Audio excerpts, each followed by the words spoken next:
Il existe une douleur particulière qui accompagne la solitude. Ce n'est pas une douleur physique, mais quelque chose de plus profond, d'existentiel. Cela semble contre nature, presque comme un bug dans la conception même de la vie. Nous naissons dans un monde débordant de gens, et pourtant beaucoup d'entre nous se sentent déconnectés, à la dérive, comme si la vie s'était silencieusement détournée de nous. Le silence devient oppressant. L'immobilité peut peser sur votre poitrine. Dans ce calme, une question commence à émerger. Pourquoi moi? Mais que diriez-vous si je vous disais que cette expérience n'est pas une tragique erreur ou une punition cruelle, et si être seul, véritablement seul, était censé être un chapitre crucial de votre vie, un tournant qui mène non pas au désespoir, mais à l'éveil. Carl Jung, l'un des psychologues les plus influents de l'histoire, ne voyait pas la solitude comme quelque chose à craindre ou à éviter. Pour lui, l'isolement était un espace sacré, une condition nécessaire à la véritable découverte de soi. En fait, il croyait que les moments de profonde solitude n'étaient pas aléatoires ou dénués de sens, ils étaient des invitations, des initiations, des portails vers une compréhension plus profonde de soi. Lorsque vous avez l'impression que la vie vous a isolé, il est facile de supposer que vous avez été oublié, que les autres s'épanouissent, rient, se connectent, aiment, tandis que vous êtes laissé pour compte. Cela peut sembler être un abandon. Mais ce que Jung comprenait, c'est que les personnes appelées à un but plus profond empruntent souvent un chemin différent, un chemin qui nécessite la solitude. Non pas parce qu'elles ne sont pas dignes des autres, mais parce que le bruit du monde ne ferait qu'étouffer la transformation intérieure qu'elles sont censées vivre. Et la plupart des gens considèrent la solitude comme un échec, comme un symptôme de quelque chose qui ne va pas, mais d'un point de vue psychologique et spirituel plus profond. L'isolement est souvent la condition exacte nécessaire à une croissance profonde. Ce n'est pas la vie qui vous rejette, c'est la vie qui vous prépare. Pensez un instant aux personnes qui ont façonné le monde, les penseurs, les artistes, les leaders spirituels. Leur grandeur n'est pas née au milieu des foules ou d'une connexion constante, elle a été forgée dans le calme, dans la séparation, dans des moments où ils n'avaient d'autre choix que de se tourner vers l'intérieur. Le Bouddha s'est assis en solitude sous l'arbre de la Bodhi. Jésus a erré dans le désert pendant 40 jours. Jung lui-même s'est retiré dans une profonde réflexion, documentant ses expériences intérieures dans le célèbre livre rouge, un journal d'éveil spirituel et psychologique. Ce ne furent pas des retraites passives, ce furent des confrontations délibérées avec soi-même. Pourquoi est-ce nécessaire? Parce que la transformation se produit rarement dans le confort. Vous n'évoluez pas lorsque vous êtes entouré de distraction. Le véritable changement se produit dans le silence, dans l'inconfort, dans la confrontation entre qui vous pensez être et qui vous êtes vraiment sous les couches.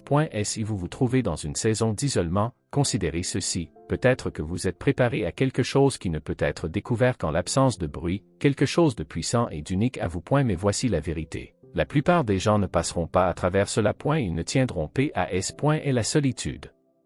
Assez longtemps pour en découvrir le but. A eu lieu de cela, ils l'interprètent comme un rejet. Ils sombrent dans le désespoir, convaincus qu'ils ne sont pas désirés, non dignes, non aimés. Cette illusion est le véritable danger de l'isolement. La solitude n'est pas ce qui brise les gens, c'est la croyance qu'elle durera éternellement, qu'il n'y a pas de sens à cela. Mais Jung soutiendrait que c'est le plus grand malentendu de tout. Et la solitude n'est pas une malédiction, c'est un miroir, et dans ce miroir se trouve votre reflet le plus vrai. Si seulement vous avez le courage de regarder. Lorsque les distractions s'estompent, les fils des réseaux sociaux, les conversations banales, le mouvement constant, vous vous retrouvez face à face avec vous-même. Votre esprit devient plus bruyant. Des pensées qui ont longtemps été enfouies commencent à remonter. Les insécurités que vous avez ignorées deviennent assourdissantes. Les regrets que vous avez réprimés remontent à la surface comme des fantômes. Cela peut donner l'impression de se noyer dans son propre esprit. C'est là que la plupart des gens essaient de s'échapper. Ils retournent aux distractions, saisissent leur téléphone, plongent dans de nouvelles relations, s'entourent de bruit.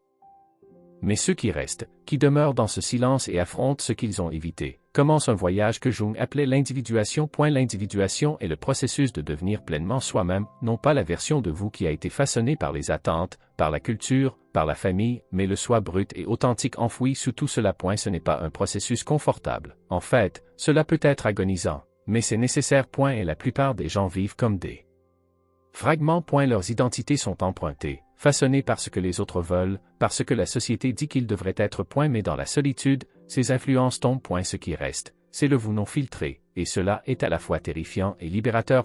Et la raison pour laquelle la solitude peut être si douloureuse, c'est qu'elle vous force à affronter la vérité. Peut-être que la vie que vous avez construite n'est pas vraiment la vôtre. Peut-être que la personne que vous avez été n'est pas votre vrai SOI.ET. Sans le bruit extérieur, votre subconscient commence à chuchoter, puis à crier, et enfin à exiger votre attention. Mais encore une fois, ce n'est pas une punition, c'est une purification. Et la douleur n'est pas insensée. Elle est sacrée. Elle brûle l'illusion, clarifie le brouillard et dépouille tout ce qui n'est pas vraiment vous. À sa place, quelque chose de nouveau commence à émerger. Pourtant, beaucoup de gens rejettent ce processus. A eu lieu de voir la solitude comme une opportunité, ils la voient comme un échec. Ils se convainquent d'avoir été laissés pour compte. Ils se sentent maudits, tombent dans l'amertume et gaspillent cette rare opportunité en essayant de s'en échapper plutôt qu'en écoutant ce qu'elle essaie de révéler. Mais Jung avait un avertissement pour ceux qui s'accrochent à la souffrance. Ne vous identifiez pas à elle est le point et ne construisez pas votre identité autour de la douleur. Oui, la douleur est un enseignant, mais elle n'est pas censée être votre foyer. Vous êtes censé en tirer des leçons, pas y vivre. Plus vous résistez au silence, plus il vous contrôle. Mais lorsque vous l'acceptez, vous vous penchez sur lui, vous vous asseyez avec lui, quelque chose d'incroyable se produit. Vous commencez à entendre votre vraie voix sous tout le bruit. Ceux qui émergent de la solitude changés, plus forts, plus sages, plus conscients d'eux-mêmes ne sont pas ceux qui ont lutté contre elle. Ce sont ceux qui s'y sont abandonnés, qui ont utilisé le temps pour réfléchir, pour désapprendre et pour se souvenir de qui ils étaient avant que le monde ne leur dise qui être. C'est pourquoi l'isolement, bien qu'il semble être un vide, est en vérité un seuil sacré, un passage, une épreuve par le feu. Tout le monde ne le franchira pas, mais ceux qui le font ne seront jamais les mêmes. Lorsque vous êtes enfin seul, véritablement et indéniablement seul, vous entrez dans une sorte de désert psychologique. Et il n'y a pas de panneaux indicateurs, pas de distraction familière, personne pour applaudir vos efforts ou vous offrir une carte. Vous n'avez que vous-même, et cela, bien que terrifiant, est exactement le but. Et la solitude dépouille le bruit du monde afin que vous puissiez entendre ce qui a toujours parlé en vous, votre vrai soi. C'est le seul espace où vous pouvez commencer à poser les questions qui comptent. Qui suis-je au-delà des rôles que je joue? Qu'est-ce que je crois en dehors de ce qu'on m'a appris? Que veux-je?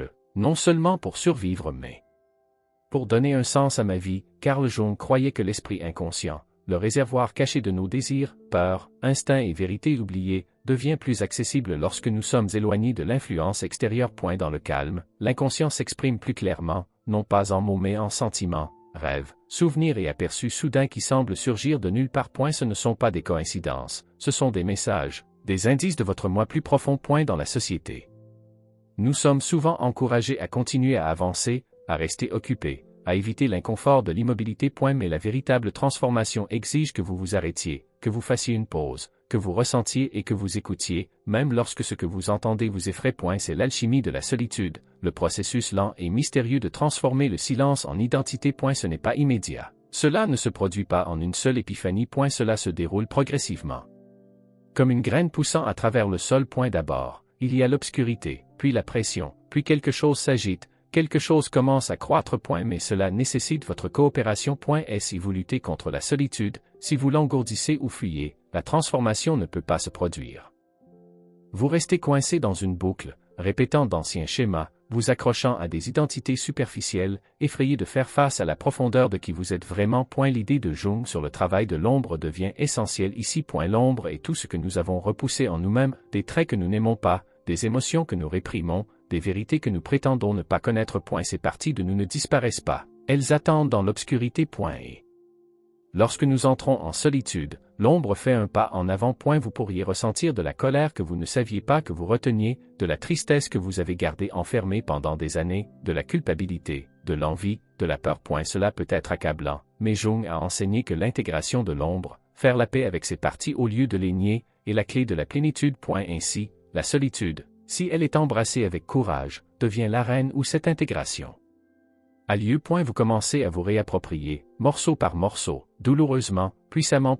Et la plupart des gens pensent que le bonheur vient d'éviter la douleur. Mais Jung comprenait que la véritable paix vient de la compréhension, de l'affrontement, de ne plus avoir peur des aspects plus sombres de votre psyché. Parce que lorsque vous pouvez vous asseoir avec votre douleur, l'écouter et en tirer des leçons, elle perd son pouvoir de vous contrôler. Et quelque chose de remarquable commence à se produire. La clarté émerge. Vous commencez à voir quelle relation était construite sur la peur ou l'obligation. Vous reconnaissez les façons dont vous vous êtes abandonné pour plaire aux autres. Vous remarquez comment vous avez joué un rôle au lieu de vivre, et vous commencez à reprendre votre vie, non pas la vie que les autres attendaient de vous, mais celle qui vous semble authentiquement vôtre. C'est le genre de liberté que la solitude offre.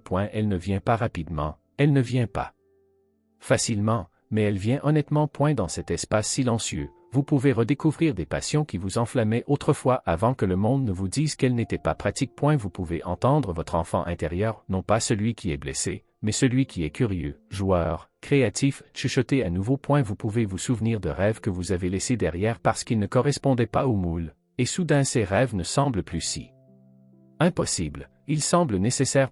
Et la tragédie est que la plupart des gens n'atteindront jamais cette profondeur. Ils survoleront la surface de leur propre vie, ils éviteront la solitude à tout prix, la confondant avec la solitude, manquant le trésor enfoui juste sous l'inconfort. Mais si vous avez été amené à la solitude, même contre votre volonté, considérez que la vie peut vous offrir quelque chose de plus grand que le confort. Elle peut vous offrir la vérité, et la vérité n'est pas toujours douce ou facile à digérer. Elle coupe, elle expose, elle exige un changement, mais elle libère aussi. Elle élimine le faux pour faire place au réel. C'est pourquoi les personnes qui sortent de l'autre côté de la solitude rayonnent souvent d'une force différente. Ce n'est pas bruyant ou agressif, c'est calme, enraciné, inébranlable. Elles ne cherchent plus la validation des autres parce qu'elles ont appris à se valider elles-mêmes. Elles ne sont pas désespérées d'attention parce qu'elles ont fait la paix avec le fait d'être invisibles, et elles n'ont pas peur d'être mal comprises. Elles préfèrent être authentiques que d'être approuvées. C'est le cadeau de la solitude, elle vous rend à vous-même. Mais ce n'est pas un cadeau qui vous est remis, vous devez le mériter. Vous devez traverser les nuits où le silence semble vous écraser. Vous devez faire face aux pensées qui vous hantent. Vous devez pleurer parfois, vous mettre en colère parfois, vous briser, et alors seulement, quelque chose de nouveau commence à prendre forme en vous, un vous plus fort, un vous plus clair. Jung a dit un jour, les gens feront n'importe quoi, peu importe à quel point c'est absurde, pour éviter de faire face à leur propre âme. Mais ceux qui font face à eux-mêmes, pas seulement une fois mais à plusieurs reprises, avec honnêteté et humilité, deviennent quelque chose de rare dans ce monde, ils deviennent entiers. Donc, si vous vous trouvez dans une saison de solitude, ne vous précipitez pas pour en échapper. Ne la remplissez pas de bruit, ne l'engourdissez pas avec des distractions. À lieu de cela, écoutez, ressentez, respirez. Faites confiance à cet espace, aussi vide qu'il semble, est un terreau fertile pour quelque chose d'extraordinaire à croître, quelque chose que personne d'autre ne peut vous donner, une relation profonde et inébranlable avec vous-même. Parce qu'en fin de compte, c'est de cela que la solitude parle vraiment, non pas d'isolement, non pas de punition, mais de réunion avec le soi que vous étiez toujours censé devenir. Il existe un feu sacré caché dans la solitude, un feu qui ne brûle pas pour vous détruire mais pour vous affiner. C'est inconfortable. Oui, par moments, cela peut sembler être une punition. Mais la vérité est que la solitude est un creuset, et seuls ceux qui sont prêts à entrer dans sa chaleur émergeront transformés. Lorsque tout ce qui est familier a été dépouillé, les voix des autres, les distractions, les rôles que vous jouiez auparavant, il reste quelque chose de brut et d'honnête. Vous pas la version que les autres voient, pas celle que vous avez soigneusement élaborée pour le monde, mais le soi non filtré, vulnérable, silencieusement puissant qui attendait un espace pour respirer. Jung voyait ce genre d'expérience non pas comme un détour de la vie mais comme le cœur même de celle d'H6.il. Croyait que la vie elle-même nous pousse encore et encore à rencontrer notre esprit inconscient, ce vaste monde intérieur rempli de rêves, de peurs, d'instincts et de vérités oubliées. Mais la porte de ce monde s'ouvre rarement dans le bruit, elle s'ouvre dans le silence, dans la solitude, dans ces moments où vous vous sentez oublié par le monde. Lorsque les invitations cessent d'arriver, lorsque votre téléphone reste silencieux et que l'immobilité semble suffocante, c'est alors que vous êtes le plus proche de quelque chose de sacré. Cela peut ne pas sembler un cadeau au début, cela peut sembler un chagrin. Mais sous la douleur se cache une invitation à devenir quelque chose de plus entier, de plus honnête, de plus aligné avec votre essence. Beaucoup de gens voient l'isolement à travers une lentille purement négative. C'est perçu comme un échec social, comme étant non désiré. Mais la solitude, surtout celle qui arrive sans invitation, signale souvent le début d'un rite de passage intérieur, celui que l'âme exige, même si l'ego résiste. Pensez Y comme aux saisons, personne ne remet en question le but de l'hiver. C'est un moment où tout semble immobile, même mort. Et pourtant, sous terre, les racines poussent, s'approfondissent, se préparent pour le prochain cycle de croissance. Votre solitude n'est pas différente. En surface, rien ne semble se passer, mais en interne, d'énormes changements sont en cours. C'est pourquoi les traditions spirituelles à travers le monde, du bouddhisme au christianisme mystique en passant par le soufisme, placent une telle révérence sur les périodes d'isolement, de silence, de retraite. L'âme trouve son chemin vers la maison. Mais ne vous y trompez pas, ce n'est pas une expérience passive. Vous ne vous asseyez pas simplement en silence et attendez la révélation. Vous devez vous engager activement avec vous-même, avec compassion et honnêteté. Vous devez écouter ce que vous avez ignoré. Vous devez ressentir ce que vous avez engourdi. Vous Devez vous asseoir avec la douleur, non pas en tant que victime mais en tant que chercheur. Et ce faisant, quelque chose de profond commence à changer. Les parties de vous que vous avez autrefois rejetées, vos peurs, vos erreurs passées, vos défauts perçus, commencent à se sentir moins comme des ennemis et plus comme des messagers. Vous réalisez que ces ombres que vous avez passé une vie à éviter n'étaient pas. Elles essayaient de vous guider vers votre plénitude. C'est l'essence du concept d'individuation de Jung, le processus d'intégration de toutes les parties de vous-même, y compris celles que vous avez repoussées. L'objectif n'est pas la perfection mais l'unité. Devenir un individu pleinement formé, c'est se tenir dans ses contradictions, sa lumière et son ombre, et dire « c'est moi, entier et indivisé ». Et ce genre d'acceptation de soi se produit rarement en compagnie des autres. Cela nécessite la solitude, cela nécessite l'inconfort, cela nécessite le feu. Nous vivons dans une culture qui nous dit d'éviter l'inconfort à tout prix, que la douleur est un signe que quelque chose ne va pas, et que la guérison doit être rapide, propre et sans douleur. Mais la véritable guérison, celle qui façonne votre âme, est désordonnée. Elle est pleine de chagrin, de colère et de beauté inattendue. Elle ne peut pas être précipitée. Elle doit être honorée. C'est ce que la solitude vous enseigne si vous la laissez faire. Patience, présence, profondeur. Dans la solitude, le temps ralentit. Vous ne courez plus à travers vos journées, en cochant des cases et en poursuivant la validation. À lieu de cela, vous commencez à remarquer des choses, votre respiration, vos pensées, les subtilités de vos propres émotions. Vous prenez conscience de combien de bruit vous avez vécu, et vous commencez à ressentir, peut-être pour la première fois depuis des années, ce que c'est que d'être vraiment avec vous-même. Cette présence est ce qui rend la transformation possible. C'est dans cet espace silencieux que vous commencez à pardonner, non seulement aux autres mais à vous-même. Vous commencez à laisser aller les histoires qui vous ont maintenu coincé. Je ne suis pas assez, je suis trop brisé, personne ne me comprendra. Jamais. Ces récits perdent leur emprise lorsque vous vous asseyez avec eux assez longtemps pour voir à travers eux. Vous commencez également à rêver à nouveau, non seulement d'accomplissement mais de sens. Vous posez des questions plus grandes. À quoi ressemble une vie significative pour moi? Quel genre de présence veux-je apporter dans le monde? Qui suis-je quand personne ne regarde? Et en répondant à ces questions, vous commencez à réécrire le script de votre vie, non pas basé sur des attentes mais sur la vérité, votre vérité. Et la solitude vous donne cette chance de revenir à vous-même, de vous souvenir de ce qui compte, de vous réaligner avec ce qui semble réel, pas seulement ce qui a l'air bien. Mais ne vous y trompez pas, c'est un travail sacré, et ce n'est pas pour les âmes sensibles. C'est pourquoi tout le monde ne l'embrasse pas. Beaucoup passeront leur vie à fuir eux-mêmes, le silence, la douleur qui vit juste sous la surface. Ils rempliront leur temps de bruit, leur cœur de demi-connexion, leurs esprits de distraction. Mais ceux qui cessent de fuir, qui s'asseyent dans le feu et laissent faire son travail, deviennent quelque chose de rare. Ils deviennent ancrés, enracinés, libres.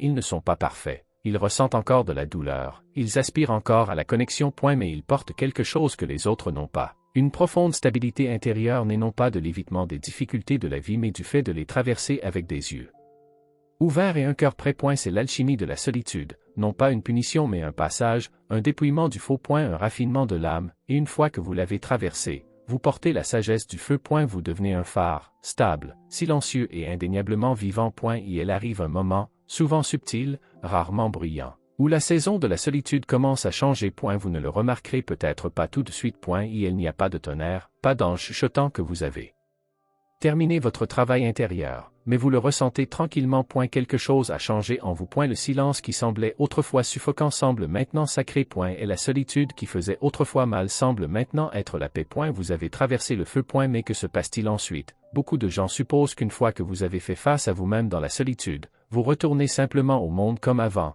de retour aux routines, aux relations, à la vie que vous aviez laissée derrière. Mais la vérité est que vous ne revenez pas en tant que même personne, et le monde ne vous accueille pas de la même manière. Vous avez changé, et maintenant le véritable test commence, intégrez votre transformation intérieure dans le monde extérieur. Carl Jung comprenait bien cette phase. Et elle croyait que l'individuation, le processus psychologique profond de devenir votre vrai soi authentique, n'était pas complet tant que vous n'aviez pas ramené votre vérité dans le monde. Une transformation qui reste enfermée dans l'esprit ou le cœur n'est pas une transformation du tout. Elle doit être vécue. Ce n'est pas une tâche facile. Lorsque vous êtes allé profondément en vous-même, vos valeurs changent souvent. Les choses qui vous excitaient autrefois peuvent maintenant sembler vides. Les relations auxquelles vous vous accrochiez peuvent maintenant sembler désalignées. Les activités qui remplissaient votre calendrier peuvent sembler dénuées de sens. Vous commencez à désirer de la profondeur, de la sincérité et un but. A eu des buts, cette dissonance peut être désorientante. Vous pouvez vous sentir comme un étranger dans votre propre vie. Les gens peuvent remarquer votre changement et ne pas savoir comment réagir. Certains peuvent vous célébrer, d'autres peuvent résister, essayant de vous ramener dans d'anciens schémas. Mais la seule chose que vous devez vous rappeler est ceci: votre croissance est réelle, et elle compte. Vous ne devez rien au monde de la version de vous qui n'existe plus. Le retour de la solitude n'est pas une question de s'intégrer, c'est une question de se présenter de manière authentique, pleinement, sans excuse. Cela ne signifie pas que vous créez votre transformation sur les toits. Souvent, les changements les plus puissants sont silencieux, ancrés, enracinés dans vos actions, pas seulement dans vos mots. Vous commencez à traverser la vie avec plus d'intention. Vous parlez moins mais avec plus de sens. Vous choisissez des relations non pas par peur ou par solitude, mais d'un endroit d'alignement. Vous apprenez à dire non, non pas par défensivité, mais parce que vos limites sont devenues sacrées. Vous n'abandonnez plus vous-même pour obtenir l'approbation. Vous avez appris à vous tenir à vos côtés, et cette loyauté devient inébranlable. Cette force intérieure n'est pas brillante, elle ne demande pas d'attention, mais elle est indéniable. Les gens peuvent le sentir, ils le ressentent dans votre présence, dans votre silence, dans la façon dont vous tenez l'espace pour les autres sans vous perdre dans le processus. Et lentement, vous commencez à attirer ce qui s'aligne vraiment avec qui vous êtes devenu. Et une nouvelle relation entre dans votre vie. Non pas sur la performance ou le besoin de plaire, mais sur le respect mutuel et l'authenticité. Des opportunités se présentent qui résonnent avec vos valeurs plus profondes. Votre monde extérieur commence à refléter votre vérité intérieure. Pas instantanément, et pas sans défi, mais progressivement. Et lorsque des difficultés surviennent, et elles le feront, vous les affrontez différemment. Vous ne voyez plus l'inconfort comme une menace. Vous vous êtes assis avec votre ombre, vous vous êtes lié d'amitié avec votre solitude, et vous savez comment revenir à vous-même. C'est votre pouvoir. À bien des égards, la solitude vous apprend à être votre propre maison. Lorsque vous portez ce genre d'enracinement intérieur, le monde ne peut pas vous ébranler. Et de la même manière, le rejet fait moins mal, et l'échec ressemble davantage à un retour d'information qu'à une condamnation. Le silence ne vous effraie plus, vous avez appris à vous parler dans celui-ci. Mais peut-être que la plus belle partie du retour de la solitude est que vous portez maintenant quelque chose dont les autres ont désespérément besoin: la présence. Dans un monde accro à la noise, à la vitesse et à la connexion superficielle, une personne qui a été façonnée par la solitude apporte un rare calme. Vous n'essayez plus d'impressionner, vous ne poursuivez pas l'approbation, et vous ne prouvez pas votre valeur parce que vous l'avez déjà trouvée seule dans l'obscurité. Cette présence devient un cadeau. Vous commencez à remarquer quand les autres souffrent, même s'ils le cachent bien. Vous écoutez différemment, non pas en attendant votre tour de parler, mais en entendant vraiment. Vous posez des questions plus profondes, vous offrez de l'espace, pas des solutions. Et sans même essayer, vous devenez un miroir pour les autres, un rappel qu'eux aussi ont une vie intérieure qui attend d'être entendue. C'est ainsi que la solitude devient un service, non pas parce que vous prêchez ce que vous avez appris, mais parce que vous l'incarnez. Votre immobilité devient un remède, votre vérité devient une lumière silencieuse, et sans forcer, vous donnez aux autres la permission de faire une pause, de se tourner vers l'intérieur, de guérir. Mais même alors que vous commencez à servir les autres de cette nouvelle manière, vous n'oubliez pas votre solitude. Vous y revenez souvent, non pas par tristesse, mais par révérence. Cela devient une pratique, un sanctuaire, un endroit pour se recalibrer lorsque le bruit revient. Parce que la croissance ne s'arrête pas. Le chemin de la découverte de soi n'est jamais terminé. Et il y aura toujours plus à découvrir, plus à libérer, plus à revendiquer. Mais maintenant, vous connaissez le chemin, vous avez traversé le feu et survécu. Vous vous êtes assis dans le silence et avez entendu votre âme parler, et ce souvenir vit en vous, une boussole pointant toujours vers ce qui compte. Jung a dit un jour: votre vision ne deviendra claire que lorsque vous regarderez dans votre cœur. Qui regarde à l'extérieur rêve, qui regarde à l'intérieur s'éveille. Et maintenant vous êtes éveillé, non pas de manière dramatique et flamboyante comme le monde le romantise, mais de manière stable et ancrée. Vous savez ce que la paix ressent parce que vous l'avez mérité. Vous savez ce que le respect de soi a le goût parce que vous l'avez construit. Et vous savez que vous pouvez vous tenir seul, non pas parce que vous devez, mais parce que vous avez appris à le faire. Et ainsi, vous traversez le monde différemment, non pas séparé de lui, mais pas non plus consumé par lui. Vous portez votre solitude avec vous. Non pas comme une blessure, mais comme une source de sagesse. Vous appartenez maintenant à vous-même, et de cet endroit, tout change. Parce que le véritable cadeau de la solitude n'est pas l'évasion, c'est l'incarnation. C'est la réalisation que vous n'avez jamais été brisé, jamais en retard, jamais oublié. Vous étiez simplement en train d'être sculpté en quelque chose de plus profond. Maintenant, vous êtes prêt non pas à revenir à qui vous étiez, mais à avancer en tant que qui vous êtes devenu.